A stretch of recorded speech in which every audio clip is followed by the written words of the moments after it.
Magandang araw sa inyong lahat. So, hayan. Pupunta kami sa mall. O, diba? Kaya doon kami magkahapunan. At naya ako ni Maron. At madami daw siyang token. Kaya maglalaro. Nagbigyan ko na. Minsan lang naman to, diba? Hindi naman madalas. Pag paminsan-minsan anak, okay ba? Wag lang madalas, diba? Lalakad kami, malapit lang naman yung City Mall. Kaya lalakarin na lang namin.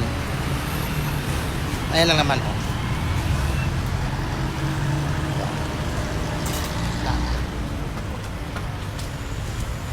Let's go. Buti lang hindi mainit. Walang araw. Mainit man pero, oy, may mga ulap. Super walk. So habang naglalakad nga kami dyan, aba tinanong sa akin ni Maron kung nasaan yung mga token niya. Aba ay nakakaloka, nakalimutan sa bahay. Kaya ang ending, bumalik ang ganda ko para kunin ang mga token. Nakakalokang bata, nakakapagod. At buti na lang, malapit lang. Eh kung maaalala niya yung kanyang token sa mall, ako po, nakakaloka din, napakalayo ng lalakarin ko. Sabi nga sa akin ni Maron, wag ko na daw balikan. Aba, eh di ako ang gagastos. Nakakaloka imbis na makatipid ano. Napakadami kasi noon, bigay daw ng classmate niya. Oo, yung mga bagong bukas. Mukhang bumabalik sa dati ang City Mall. Yung mga dating nakasara mukhang nagbubukasan. Oh, diba? May napay Malamig dito dito. yung tatlong babae. Napakalamig dito, no? Napaka-fresh ko. Kakaloka. So, andito na kami. Andito na kami sa palaruan. So, hindi ko na siya kukuhanan kasi baka alam nyo na mahigpit ang ating uncle. Baka. So, andito na po kami.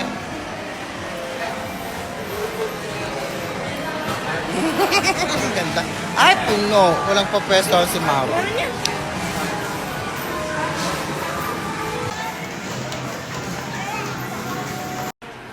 So habang naglalaro nga si Maro, nag-ikot-ikot muna ako dito. Nakakaloka. Barbarong ang dati magkatang.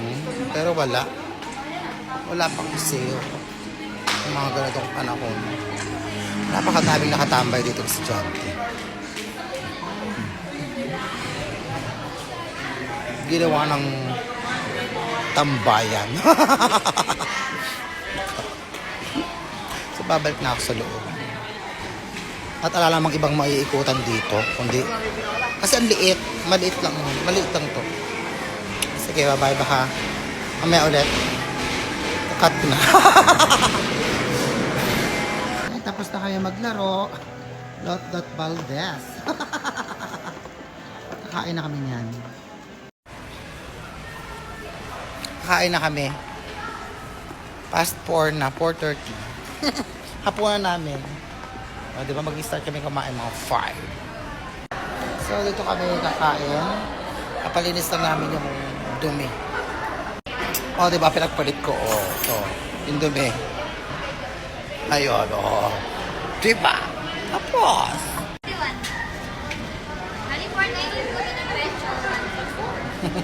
Ito ako sa mga inasal.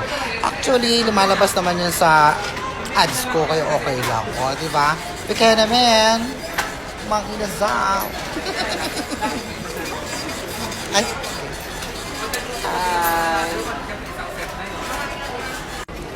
Pupunta naman ako ngayon sa Jollibee kasi yan ang gusto ni Maren Jollibee. So, kasama naman sa ads ko, kaya okay lang. Kaya naman. Isa sa mga nanonood din ng mga vlogs. Oh, hi ka. Kasabay ko dito sa Jollibee. Kapit bahay sa Maron, di ba? Kaano? Pamangkin niyo sa yung order ko, isang pecho. At ang kanyang sausaw, ang napakasarap. O, di ba? Nakakaloka. Ito na rin ang pagkain ni Maron. O, di ba? Mabubusog ang lolo. Nagkain. Para makamura kami o nagbaon ako ng kanin. Magkakamay na ako.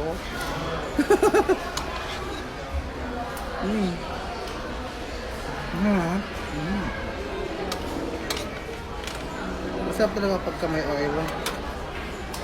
Ito yung sinasahog sa kanin. Masarap siya. Binabahog. Tawag yun? Sinasahog. Ano ito? Ay!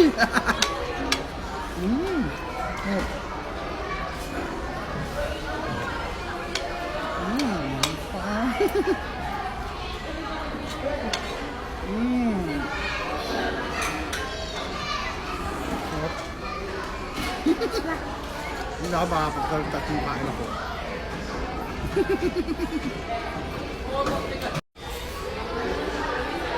Nakasarap ng balat.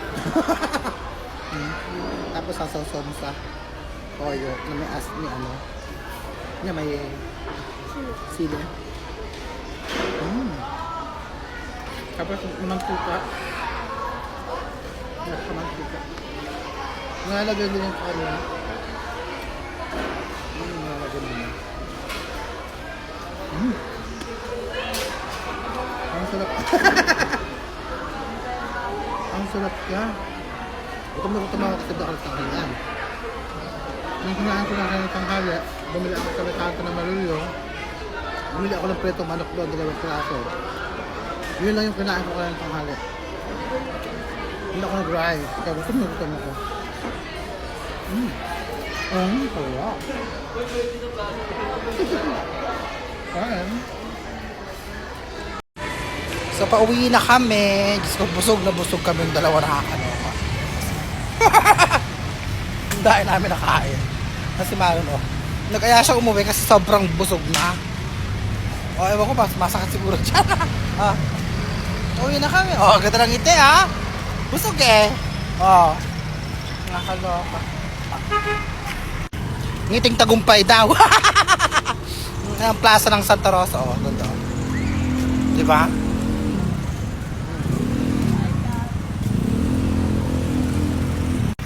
So ito ang plaza ng Santa Rosa, napakaganda Diba napakadaming estudyanteng naglalaro. Dito sila tumatambay. Diba? Naglalaro. Napakaganda. Diba? Ang bahay ng mga estudyanteng bulakbol. Charot! So heto, malapit na kami sa bahay. Huwag kayong magsasawang manood ng aming mga vlog. Hindi ako nag-voice over para mabilis. Hindi na ako sobrang mag-i-edit. Paalam na tayo. Bye guys! Bye guys! I love you all!